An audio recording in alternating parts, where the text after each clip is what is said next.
It's been a legal seesaw, as the president's order restricting mail-in ballots has now been blocked for the second time by a federal judge. So let's break down how we got here.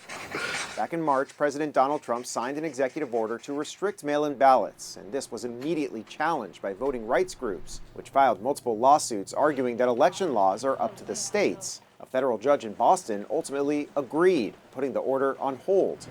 And then came the big ruling by the Supreme Court on Monday. The High Court paved the way for the administration to move forward with its order on procedural grounds. Basically, the case was filed too soon, is the way to think about it. We're just at the start of this litigation. There's a long way to go. Voting rights groups and Democrats then refiled their lawsuit to comply with the Supreme Court ruling. And on Thursday, federal judge Indira Talwani agreed, halting the president's efforts for 2 weeks. A White House spokeswoman blasted this judge's ruling, writing, "Last week, the Supreme Court reversed the same activist judge's ruling, attempting to stop President Trump from implementing common-sense measures to protect the security of mail-in ballots and ensure only Americans vote in American elections." Under the president's order, the Postal Service would only deliver mail-in ballots if states provide a list of which voters should receive them. It would also require an overhaul of the envelopes carrying these ballots.